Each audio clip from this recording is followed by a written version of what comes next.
Hey, this is WhyBeAre with BeamNG.drive, and today we're going to be taking a look at the TS67. Right here we have two color options available to us, but it does nothing at the moment. So you're going to get the blue you see in the thumbnail whether you like it or not, so you better start liking it. For the Derby class right here, it says no, and I really like that. It's like the car is telling you, I am a Formula 1 car, I am not a Derby car. I am made for racing on racetracks, not crashing into other cars. So what I'm going to do is I'm just going to drive it around the raceway some and try to explain how it drives to you. And then we'll look at the other things, like how it crashes and all the details on it, because I figure it's a race car. You should look at what its main feature is first, which is how it drives. So it drives pretty similar to what you'd expect. It drives like a 1960s Formula 1 car with some differences. The tires on it are modern tires, so you have a lot more grip available to you than you would in a regular 1960s Formula 1 car in the 1960s. And then the engine isn't some fancy exotic engine like they kind of used in the 1960s Formula 1 cars. It's basically just a normal V8 engine. So the power band in this is exactly what you'd probably be used to if you've driven any other like high performance car in BeamNG.drive. Like I don't know exactly what the power bands would be like in 1960s Formula 1 cars, but I'm sure it wouldn't be the same as this one. So it does change the way it drives and when you shift and all that. But with this one, it allows you probably to stay in a gear a lot longer than you would be able to if you had a older engine like they would originally have had. And then it also has a modern safety cell in it, so when it crashes it holds up a little bit better. But everything else in the car is exactly what you would find basically on a 1960s Formula 1 car. So the suspension and the design and the amount of downforce it has is all that of the 1960s. Which makes it a pretty interesting car to drive, because driving it at 50, 80%, it's actually quite easy. You know, you could drive at 50, 60% and not have a single concern about crashing, which is what I'm doing right now. And you know, even though I'm tapping into the dirt and stuff, it's not like it's losing control or anything while I do that. But when you try to give it 100%, that is when things start to get difficult. You start to slide a little bit. When this car starts sliding, it is really difficult to recover compared to other cars. Like, this is not a drift car where you can slide it and recover easily. This is one of those cars where when you slide, you gotta make sure you don't slide too much and you spin out. At least for me, that's the way it feels. It feels like it's one of those cars you don't want it to slide. Because if you do get it to slide, you're going to probably spin out. Well, it's not that bad, but it's just compared to other cars, you don't want it to slide. It is actually hard to get it to slide, though, because for the most part, it just will understeer into a corner versus oversteer. Like, unless you're on the throttle in the corner really hard, you're going to just kind of hold the line and not have to worry about it sliding out like that. Like, right what I just did, no problem. But if we get on the throttle 100% in the middle of the corner, you can get this thing to start sliding like that, and you know, that's when things start to get a little hairy. Like right there, I did just a little bit because I want to make sure I keep control of this thing.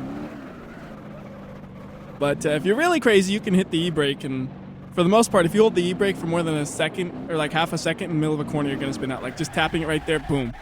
Like that is a really aggressive e-brake right there. It's just funny. Like the e-brake will spin you out. You don't want to touch it, basically, for me.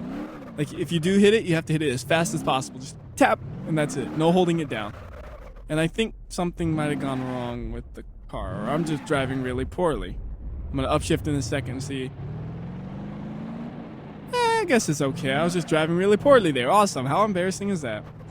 But yeah, that's the best I can do at describing how it drives. I'm not exactly the best at that, but hopefully it gives you an idea of how it drives. I like the way it drives, though, basically. It's a nice car to just cruise around with. Like, you can go fast through the corners and not have to worry about having things happen unless you're really trying, like I said. So let's finish up this lap, and then we'll go ahead and crash it into something, because we have a nice long straightaway to get a real high-speed crash going. Gonna downshift and actually use the 8,000 RPMs instead of like the first 6,000, which I was doing that whole time. Like I said, I was only giving it 50%. So we're just going to try to hit this wall at kind of a head-on-ish angle. There we go. You can see what a crash looks like. So the front crumpled as you'd expect. Suspension, it actually doesn't break at the moment. It's one of those things that will come in an update, so it just holds its shape for the most part. And the rear suspension, same thing. We could actually still drive this a little bit because it doesn't break. If the wheels were touching the ground. Like you can see, they still spin. But we're not going to go anywhere with this condition. So let's go ahead and reset it. Now that you've seen how it drives, though, we can actually focus on how it looks. So like I said, it looks pretty much just like a 1960s Formula One car. I don't know if there's one in specific that it really is modeled after, if it's just kind of the shape of the cars of that time. You'll notice that the engine is all one single color. That's because it is a work in progress. Like, that's why there's only two colors, is because it's unfinished. I'm sure if there's an updated version, it will have a textured engine, and you'll be able to also change the color of the vehicle itself when that update comes out. The interior is pretty bare. All we have is a flat bottom steering wheel that does rotate with the wheels, but that is it. We don't have a seat or pedals or anything like that. It is just the steering wheel. And now we can take a look at the J-beam structure, which seems to match up pretty well with the vehicle. And in crashes, it seems to support that idea. So I'll do a couple of pans so you can see what it looks like, and we'll kind of take a closer look at this area over here because this is the most complex area of it. And then we can see the front again, which is a lot easier to just kind of pan over because it all matches up nice and cleanly, and there's not too many fancy details in the front. But in the back, we have the engine and all the suspension and stuff. It's a little bit more hard to see unless you really get in there and look at it like that. So there's my best at letting you see what it looks like. One thing that's kind of interesting is I wonder why there's a structure piece going from there to there. Not really sure, but it's not really something I'm going to question at the moment. It could be a temporary thing because the suspension's not finished, or it might just be something that's kind of required for an open wheel vehicle like this, and maybe it's just normally hidden and I don't notice it. Like, it's just some support structure. I don't know. I'm not going to go too far into that. I just figured it was worth pointing out that it's kind of interesting that you can see that. Anyways, what I'm going to do is I'm going to go ahead and crash this thing some. We're going to start off by just driving it around here and bumping it off of walls and seeing what happens. So stuff like that, and, well, it actually holds up really well bumping off of walls at like lower speeds like that, where you kind of just deflect off of it and can keep driving. Now, it doesn't always do that, of course. I kind of got lucky having those two happen. Eventually, things will go terribly, like that. And you can still drive it, but you are lacking control a lot. It almost looks like we could like fix the wheel by spinning it fast enough, right? Oh, well, we can't steer to the left. I mean, we can't steer to the right quite well. We can actually still steer to the left. I was going to say left or right, but then I realized, no, left works fine. Hit that wall. Ooh, okay. I just did a flip. I don't know how I managed that one, but now we have absolutely no control whatsoever with the vehicle, so we can reset it one more time, and then we'll probably move on to a different map. I want to do a couple more wall bumps and stuff here because it is interesting seeing it just the way the suspension deflects off the wall so well. Like, just boing, and then it's fine. Whoa, it's fine. No, hey, wait, that's not fine. There, it's fine. See, told you it was fine. And we're going to do a little bit more just because that one was so fast. I wanted to do a little bit of slow-mo so you can actually see kind of what the suspension is doing when it bounces off of the walls, because in full speed you just kind of see it bouncing. You don't know exactly how it bounces. So now you can actually kind of see that it does lift upwards, and that's what pushes the car up, is just the tire ends up kind of riding on the wall when it does that. And you can get some really serious movements if you hit it at a hard enough of an angle, like where you can see the wheel pretty much going 90 degrees from the regular angle. I don't think I'm going to do that here. Whoa, no! That is something that happens sometimes, unfortunately. The wheels just get eaten. That's the kind of the angle you would have to have, though, for it to do what I was saying, where it kind of really deflects and bounces up. Not there. But again, you can see the suspension does a really good job of, like, holding up here. Ah, we just did it to both the wheels. We have double shredded fronts. Awesome. Like, you can run into a curb with this thing and you wouldn't have any issues, though. That's the nice thing. At least I don't think you would. I can't steer this. It's done. So let's go ahead and go to a different map that's more suited for doing some crash testing, like Grid Map. Now, let's grab the TS67 in our favorite color of blue and see how it does on some of the things here, like the suspension test. This thing sits so low, though, I don't know exactly what's going to happen. It's just going to bounce all over the place. The problem is, in order to get over just one of the blocks, the wheels literally have to kind of lift upwards because it sits so low. So it really doesn't have much of a chance there, although that was an amazing U-turn right there. I didn't know it could do that. Like, that was the full use of the e-brake right there. Here's another suspension test. It actually is able to get through it just because it's able to kind of hold its momentum the whole way. But yeah, this thing isn't really made for this. It's a race car with so little ground clearance. You don't want to do this with it. I'm sure it could get stuck here if we get slow enough. Well, maybe not. Maybe it could do it. I'm actually surprised. Whoa. It's really bouncing, though. Like, you see this thing flying into the air, and we were only going maybe 50 miles per hour when it did that. I guess that's a success, though, so let's move on to this thing. How about the jump? Nice and easy. No problem. A little bit taller. Still good. All right, let's go a little higher then. See how it does then. Oh, that was not as pretty of a U-turn. I thought I could do it again. That one was just okay. I think it was a U-turn, but it wasn't pretty. I'm pretty sure I'm going to crash after here, though, so that's a negative. Let's not do that one. It's hard to find a good place to, like, do a jump where you don't have a thing after you now, like, because of those extra pieces there. That extra jump. I just noticed that. Like, unless you try to fly over it, but in that case, it's probably definitely going to break it. Like this, you go, oh! Yeah, that's way over it. This is going to break it. Oh! Ha! That bounce, though. Wow, that was a nice bounce. You know, if it was upright, we could probably wiggle it around. Not drive it, but wiggle it. So I think that's enough jumping for today. So now let's do some crash testing. And we'll just, bam, just like that. There is the first crash test. You can see, seems like it held up pretty reasonably. I don't think we're really going to be able to drive anywhere, though, with the current condition of the car. So might as well just reset it and go for another crash. This time I'll try to go faster. So we'll just go full speed ahead into the wall over there. We should hit like 170 miles per hour, I think, with this thing.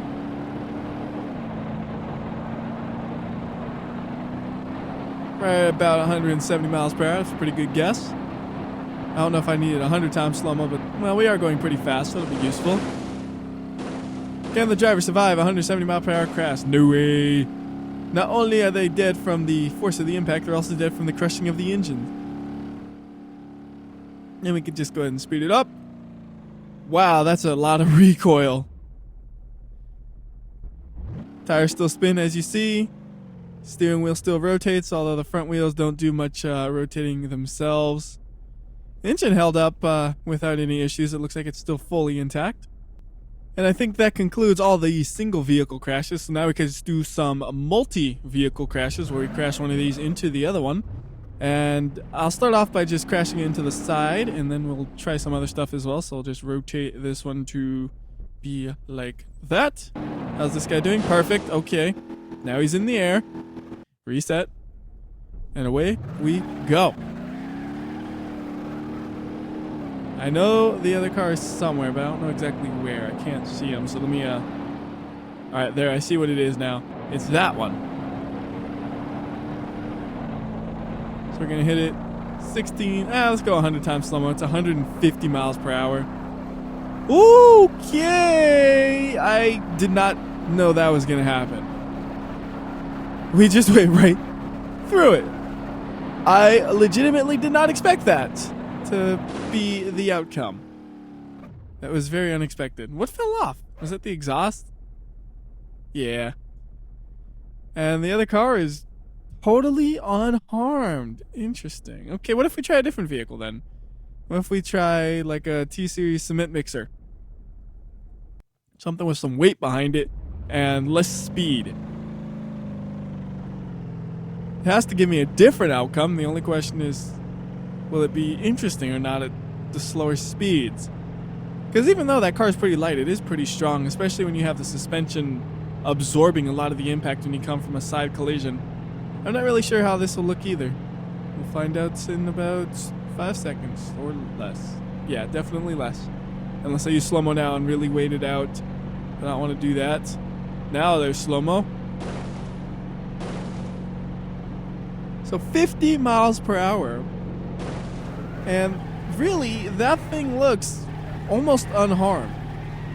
Like, it kind of just bounces off, and you're looking at it like, where's the damage? You see a little bit of a tweak, like the suspension's tweaked up. You could tell that. And it is bent a little bit, but it is strong. You know, 50 mile per hour crash with a big rig, and that's the outcome. That's not bad. Also, the only reason it was driving slow is because I still have the parking brake on. Parking brake off and this could still drive. Okay, until that happens, I guess my... Wow, I can't even comprehend what happened there. Okay, I guess the bottom of the car somehow got stretched in a way where it got caught on the ramp. That's what it is. I wasn't sure what it was. I thought it was the engine for a second, but then it wasn't the engine. It was just the bottom of the car. That is a wacky looking crash. So let's go ahead and bring the big rig back over to here. And then let's make it into something different. Let's make it into the crusher and try crushing this, see how it fares with that. If I can, I can maneuver this in, or I could just say, there. Like, it's so much easier that way. Why would you not do it that way? Exactly, I don't know. So, commence the crushing. I'm really curious how this thing will hold up in the crusher, because again, I haven't done this before. And, it didn't glitch out, so that's a positive. I can still hit the gas pedal probably, and it'll still spin those tires. Yep. Doesn't really do anything, but it can spin the tires. And I guess overall that was pretty underwhelming. So let's try just driving through a wall. See what it does there. I wonder if I could drive through the wall like I drove through the other car. I don't think I could do that. And if I had to, it'd probably have to be at a higher speed than I'm going to attempt this at. I'm only going to go probably about 100 miles per hour or so on this one, because I think the 150 would just be overkill. So, right through a wall. Well, not really through the wall. More so stopped by the wall with a tiny bit of momentum afterwards. I guess that just shows how light this thing is. Like, it hits that wall and it slows down a lot. So that concludes the crashing portion of this video. Another thing worth mentioning is the parts menu. You don't have any options really, but you can remove parts. So you can get rid of the 5-speed transaxle, so you could just do nothing. You can get rid of the exhaust and then put the transaxle back on. You can still drive it. You can remove the tub, which the driver sits in. So it's just kind of an open air cockpit looking thing. It just looks weird without it. I can't really explain what it looks like, but you see it. And you can remove parts of the suspension. So you can remove the roll bars and you could drive it like that, but it's terrible. You can remove the coilovers and you can't really drive it like that because there's just too much give in the suspension. As you can see, it just doesn't work. So we put those back on, but there's no other options on those or anything. It's just either you have it or you don't. You can actually remove the front coilovers and still kind of drive it. Like, very kind of. I would not want to drive this in any sort of serious manner because I'm steering full to the right there. I don't know if you could even tell I was, but I was. Going full to the right, it did about nothing. And we can also remove the screen, that little screen there, so now it's just all one color. Looks like a totally different car now, without all those parts. It's just weird, because it's all one color. It messes with the looks a lot. Gotta put those parts back on for it to look good. Anyways, though, I think it's time to go ahead and finish up this video, and do that by going to Brutal Slope. Alright, let's just grab the car, back up the truck, to about there. Back up the car more because the truck was spinning out apparently instead of going backwards. And now down we go. And I'm not going to do the convertibilizer because, well, this is already a convertible and I really don't think it'll do anything. Like, it'd be totally pointless. So let's just not do that. Instead, let's just hit the wall. And I got to be careful with this car because it is unstable at these speeds. Like, if I steer any bit, it's going to be difficult to stay straight. You just gotta do the tiniest bit of steering here, like so, and there we go. 270 miles per hour on this crash. That is a really high speed even for this.